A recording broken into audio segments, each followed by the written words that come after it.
Sen Patinama gabung Timnas Indonesia. Ada 4 pemain yang kemungkinan digusur oleh Sen Patinama. Yang keempat, ada pemain yang paling senior di Timnas Indonesia dan menjadi andalan. Tapi sebelum lanjut, bolehlah kalian subscribe, like, komen agar tidak ketinggalan berita dari RM Sport. Kalau sudah subscribe, mari kita lanjut. Sen Patinama telah mengirimkan surat ke PSSI yang menyatakan bersedia dinaturalisasi dan membela Timnas Indonesia. Pemain asal klub Viking FK itu mungkin bakal memakan korban pemain lain saat membela Timnas Indonesia. PSSI kembali menggencarkan program naturalisasi pemain. 2 nama sudah resmi diajukan, yakni Sadi Walsh dan Jordi Amat. Kini muncul nama Sen Patinama yang sudah dikonfirmasi anggota XO PSSI Hassani Abdul Ghani. Sen Patinama sudah mengirimkan surat pernyataan bersedia bermain untuk Timnas Indonesia. Dia juga sudah mengirimkan dokumen pendukung lainnya, kata Hassani. Sen Patinama bisa bermain untuk posisi bek kiri dan gelandang tengah. Jika kelak bisa membela Timnas Indonesia, beberapa pemain yang selama ini jadi andalan Sintayong di skuad Garuda mungkin akan kehilangan tempatnya. Siapa saja pemain yang mungkin bakal terdepak dari Timnas Indonesia jika Sen Patinama datang?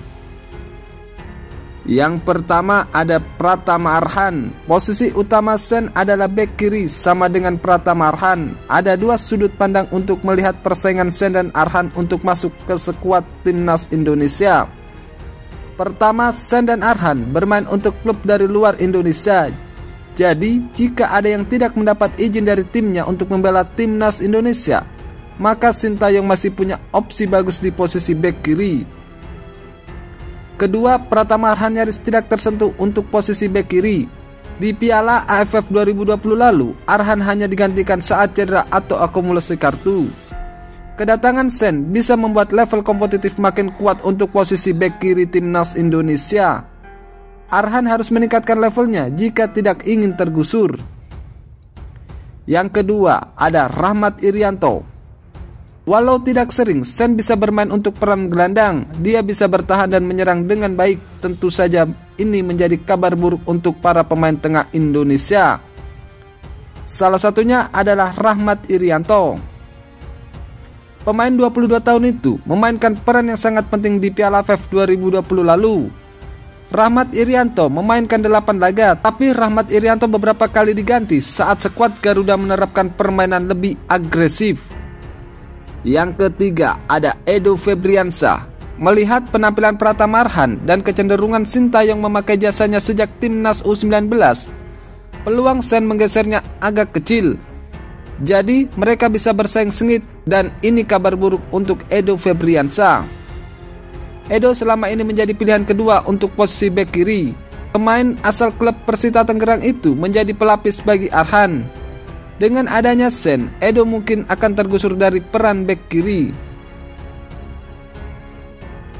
Yang keempat adalah pemain yang paling senior di Timnas Indonesia, yaitu Evan Dimas Darmono.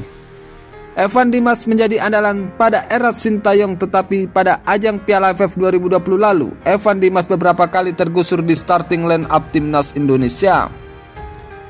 Evan acap kali tidak menjadi pilihan saat Indonesia harus bermain lebih defensif. Peran Evan Dimas mungkin bakal makin berkurang saat Sen Patinama sudah bisa membela Timnas Indonesia.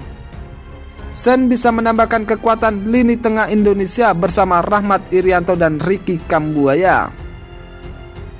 Di luar 4 kemungkinan di atas, Sen Patinama bisa memberikan opsi formasi baru untuk Sintayong, sebab Sen punya kemampuan bermain pada peran wingback pada formasi 3-5-2 atau 3-4-3. Sen punya kemampuan menyerang yang cukup bagus. Pada musim 2021 lalu, pemain 23 tahun mencetak 2 gol di Elite Serin, sementara pada musim 2020-2021 dia mencetak 4 gol bersama Telstar di era divisi utama. Terima kasih, salam olahraga, salam sehat, salam semuanya. Semoga Indonesia selalu jaya, jaya, jaya.